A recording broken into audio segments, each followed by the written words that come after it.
This is a presentation of Welcome Molalla, where we bring you fun and informative videos from within our community. In today's episode, we continue with our local geology tour of the Molalla River Basalt group and follow it west and south from the Molalla River Corridor, a video that we presented back in episode 8. This video features Sheila Alfsen, a geology professor at Portland State University, and Bob Oblack, Mollalla's own geology enthusiast. Hi, I'm Bob Oblack. I'm going to continue the story of the Molalla River Corridor lava flows. These were presented in episode 8 of the Welcome Molalla videos found on both Facebook and on YouTube. So conceptually, you can think of the Molalla River Corridor as the city of Mollalla's backyard. It's a few miles east of the city limits, and it offers many points of interest from a geologic point of view. And it offers just outstanding natural beauty, and it's all in our own backyard. So in this video, we're going to venture west and south of Molalla into our front yard. We'll follow the Columbia River Basalt Group west and south and examine the geologic points of interest on its way to the Pacific Ocean. So as we leave the Molalla River Corridor, our first stop is a rock quarry northwest of Salem. Hi, my name is Sheila Alfsen, and I'm a geology professor and K-12 teacher, and we are standing here in the Amity Hills, and the Amity Hills are a northern extension of the Eola Hills. And what you see behind me, you can see all this beautiful basalt and those really distinct columns here, and we've got about 150 feet here exposed in the quarry here. Now this basalt is, Bob referred to it in the Molalla River area, and this is the same lava, part of the same lava. Now we call this lava the Columbia River basalts, and we call that, so it was several different lava flows that occurred over a period of 11 million years. Let's go back to our cliff exposure in the Molalla River Corridor in episode 8 to illustrate the two distinct portions of a lava flow. These are named from Greek architecture. The lower portion is called the colonnade, while the upper is the entablature. The Amity Hills, Eola Hills, and the Salem Hills are fine examples of what we call reverse topography. Reverse topography is where we have a low spot that the lava travels through and solidifies. This is a very different kind of lava than the Cascades. It has a low enough silica content to make it flow almost like a syrup. It takes over river valleys, leaving the softer sandstone ridges to erode. So what was the low spot now becomes the high spot. And so it flows and it takes over river valleys as it flows along. So what it did is the lava flowed in. I'm showing you my fingers here, and let's call each one of my fingers a ridge, and then the place between my fingers, let's call that a valley. Okay, so the valleys exist and they are the low spot. The lava comes in and flows in and fills those valleys. And then, because of differential erosion, because the rock around it is softer than the basalt, it erodes away. So what used to be the low spot is now the high spot, and we call that reverse topography. The Columbia River basalts, as you know, flowed so far, and you have to stop and ask yourself, how could it do this? This is lava, and you all know that lava cools and forms rock. How can it flow that far, all the way from the Idaho border to this spot here? And the answer, you know, I got the privilege a few years ago of being in Hawaii and actually watching the lava pour onto the landscape, Kilauea erupting. And there was, I saw a little finger of lava about maybe this high come over the ground, and it cooled right in front of my eyes. And so you ask yourself, if this stuff cools that quickly, how did we get it traveling this far? It's one of the things that's unbelievable about geology. The answer to that question is sheer volume. The amount of volume, now this was a fissure eruption, so these eruptions were gigantic cracks that opened up in the ground and lava issuing out of it. It was so runny that it couldn't make a mountain. It doesn't make a mountain like other lava will make a cone and make a volcano. And this just flowed across the landscape. But the sheer volume of it was tremendous. Imagine a gigantic crack opening up, and it was estimated that it would fill 2 Olympic-sized swimming pools in each second. Each second you had enough lava to fill 2 swimming pools, and that the sheer volume of it is what allowed it to flow so far. Now, surely it was crusting over, so this is what this lava does. You've got the outside of it cooling and forming a cooling rind and trying to block the lava, but there was so much force of liquid lava coming in behind it that it broke through its own crust and advances across the landscape. So we came up with an average velocity of the flow, which we'll talk about later. But you can't think of it as a steady flowing like water exactly. It crusts over, breaks through its own crust because there's so much volume of liquid stuff behind it, and then advances across a landscape. Now this basalt is, Bob referred to it in the Molalla River area, and this is the same lava, part of the same lava. Now we call this lava the Columbia River basalts, and we call that, so it was several different lava flows that occurred over a period of 11 million years. And collectively we call it the Columbia River basalts, or the CRBs for short. And that's because it used this lava, as Bob mentioned earlier, comes all the way from the Idaho-Oregon border. And it flows all this way to about here. It's about 300 miles from its source, where it came out of the ground. And it flows, and as you'll see, it becomes the Amity Hills, the Eola Hills, and then it flows all the way through the Coast Range, and we'll see it over on the coast as well. Now, the Molalla River has the Ginkgo flow, which is a more recent flow than this one.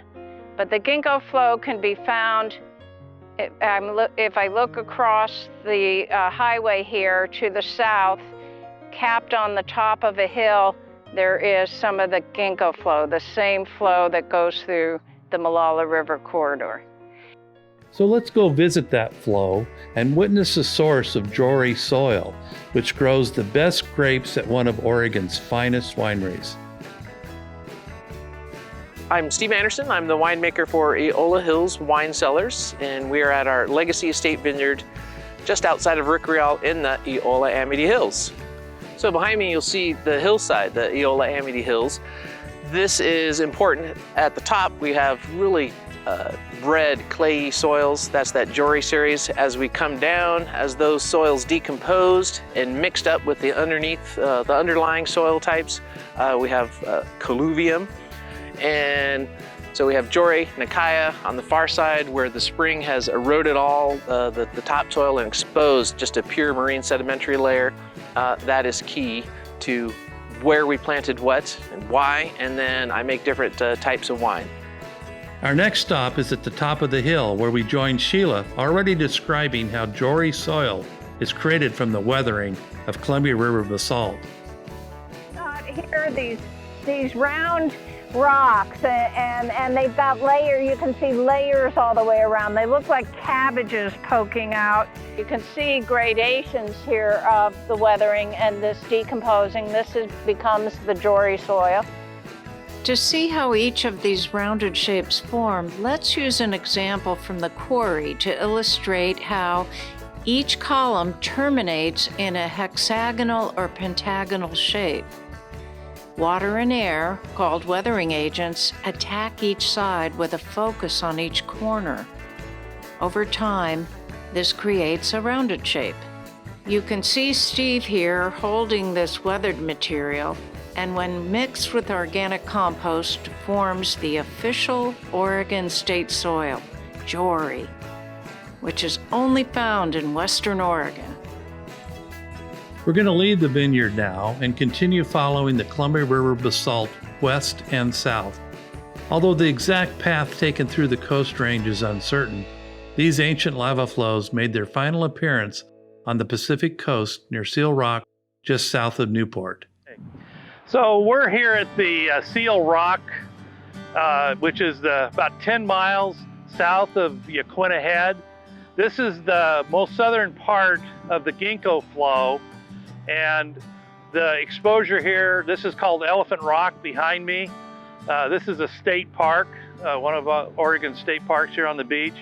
And it's really just a beautiful scenery. Not only but again, if you wrap your brain around the fact that what we're looking at here in the ocean, these huge rocks came from the Oregon-Idaho border, which is part of that Ginkgo flow that we've been tracing on our way from Molalla to here.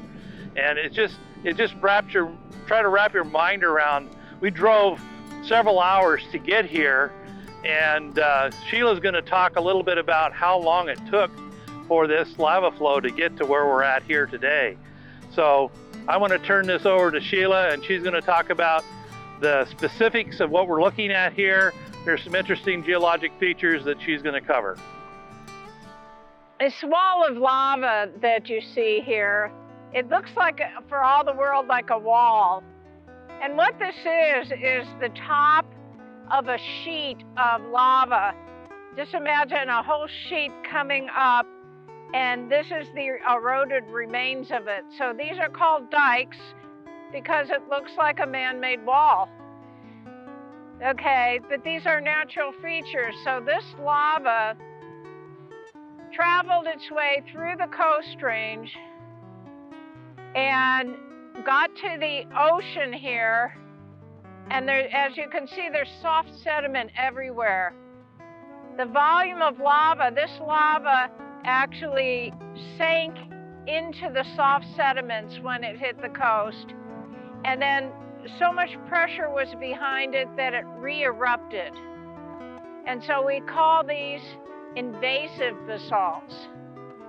Intrusive, the word intrusive means it comes from deep inside the earth and moves its way up towards the top.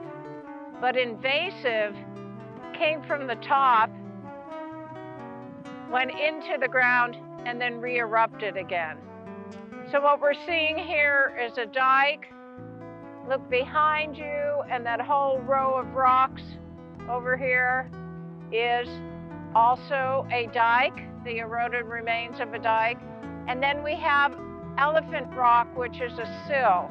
Is a layer of rock that's oriented, instead of cutting through the rocks, a sill is parallel with the rocks. Okay, and then all the soft sediments subsequently eroded away. And so this basalt above my head here is part of the Ginkgo flow, the same flow that we see in Molalla, in the Molalla River Corridor. And here it is at its terminus in the west on the coast. It didn't stop, this lava didn't stop until it contacted the ocean.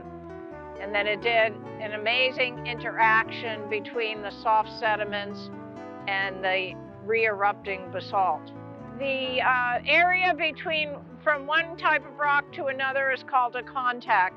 And this is a good example of a contact between the marine sandstone and the overlying basalt. This is the most southern exposure of the Columbia River basalts along the Oregon coast. And they are found from here, Seal Rock, all the way north. They make up most of the headlands along the Oregon coast, with the exception of one, but most of them are Columbia River basalts, Cape Lookout, Cape Mears, and so forth.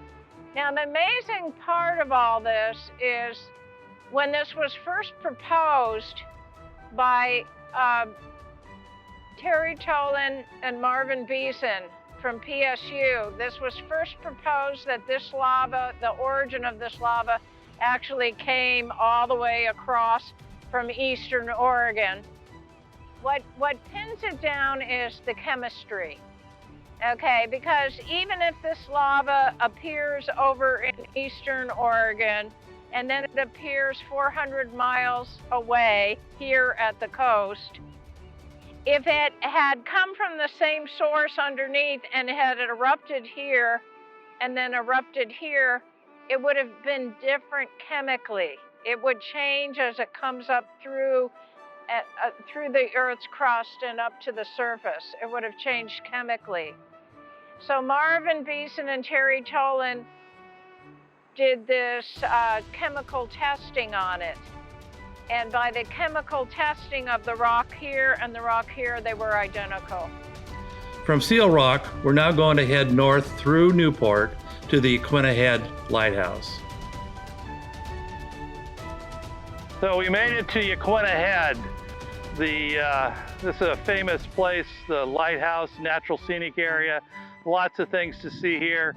Most importantly, the basalt that came from Oregon, Idaho. And I'm going to turn this over to Sheila, and she's going to talk a little bit more about some of those things, about the mystery of how it got here and how long it took. So it turns out studies have been done, and it took a week to get here. So it took a week to get 400 miles. That's moving at anywhere of a velocity of 2 miles an hour to 17 miles an hour. And it's, now just imagine a wall of lava 100 feet high, red hot lava, moving across a landscape, breaking through its own crust and making progress. So this lava is very hot. It's incandescent red, glowing red when it comes out, which is the end of the line and the end of the story. Thank you very much. On your next trip to the Oregon coast, I hope you'll see Mollalla's front yard with a deeper understanding and a new perspective as you pass through the Amity-Yola Hills and admire the rock formations created by the Columbia River basalt flows as they journeyed to the Pacific Ocean. Thank you for spending time with Welcome Molalla. We hope you enjoyed this episode and that you will come back for more and share with your friends. And don't forget, if you'd like more information from the Elola Hills Legacy Vineyard, check out episode 29 on my YouTube channel, Welcome Molalla, and episode 8 for part 1 of this video series in the Molalla River Corridor.